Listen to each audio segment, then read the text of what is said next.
We're not in the self-driving car future just yet. There will be some sacrifices made along the way, and if you're the driver of the self-driving car, people want that sacrifice to be you.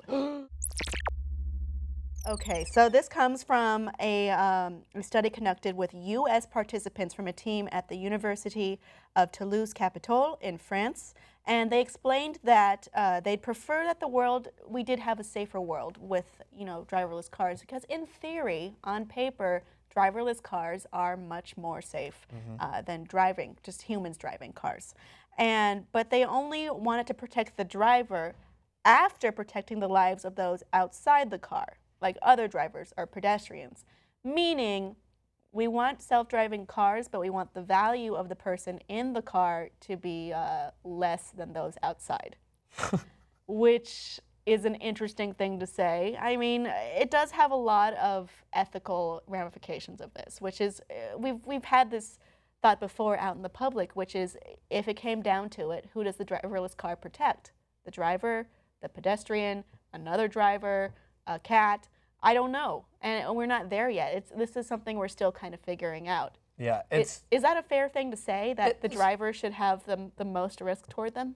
I mean, I say driver. I shouldn't say that. It's the passenger, the occupant. Yeah. Well, it's fair to say, because they're the person that's stating, hey, I'm not going to drive my own car. I'm going to get inside the driverless car. So therefore, you should be held accountable. Like, if you're going to buy a piece of hardware that you know has its risks, even though it states in paper that it doesn't, how much you're going to always trust technology. If you use that and you harm someone else, even though you're directly using it, or someone else is harmed due to your use, then you're held liable for that. And that's the thing about, if someone's walking down the street and that car's programmed to protect you. Isn't that their problem, though, if they're the ones that are causing errors ostensibly in the world and you're the one who isn't? Well, that's what I'm saying. If someone who's taking the risk to go inside this car and rather have it be their own, they're immediately at fault. Because if someone's walking down the street, that's not their job to understand that there's a driverless car driving around. And if something happens, their job to take proper precautions. Absolutely, but accidents may happen. And if that person steps onto the road, they may trust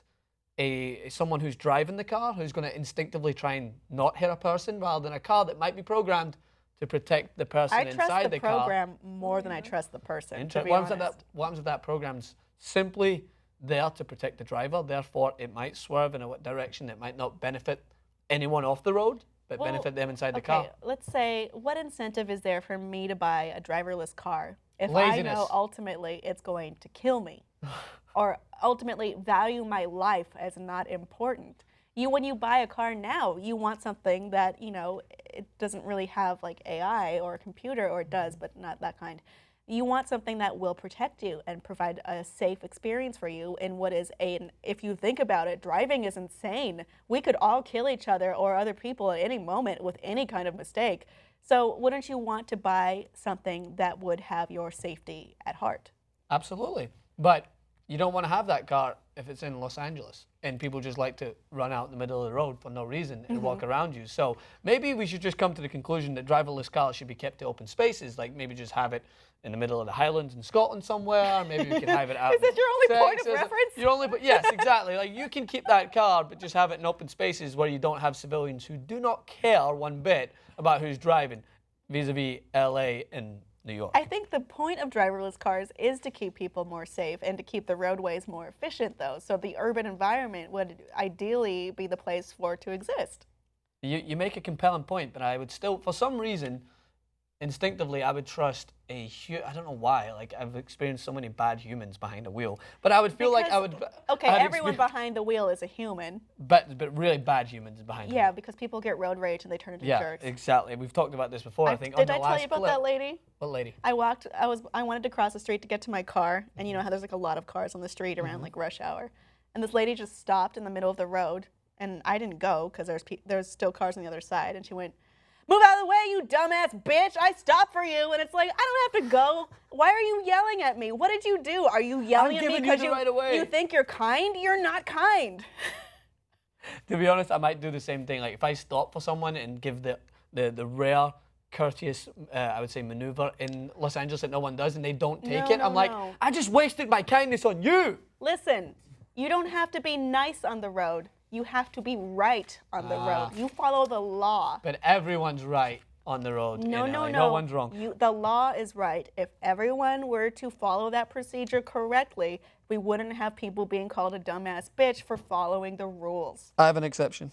Yes. American sir. laws, I believe, allow for higher risk because you should not be able to turn right on a red light. That doesn't happen I anywhere think else. that's a California thing. It might be a California thing, might be an American thing. Because I think we're terrible. Yeah, like you cannot wait until the light goes to green, so you're going to turn right. I like the law being here, but sometimes the amount of times I've had people cross the road when I'm supposed to turn right on red because I don't realize it. So therefore, Kim, I'm gonna counteract your argument. The laws are not always right.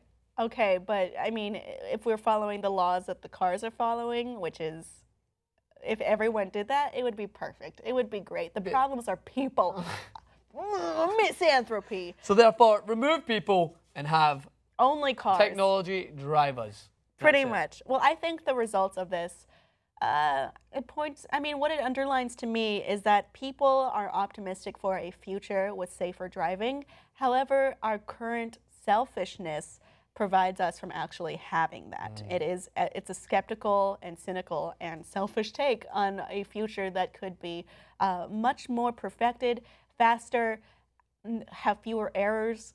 I would say, we're the problem. We're always the problem. Humans are the problem, everyone. I like machines better. Oh, that will be taken out of context. Audience, don't do that. But also let me know what you think about who should, if there were to be an accident, who is expended first? The driver or, the occupant of the car or someone else? What is the right answer? Civilian. Let us know below. Everyone's a civilian. Let us know below in the comments and please like and subscribe for more.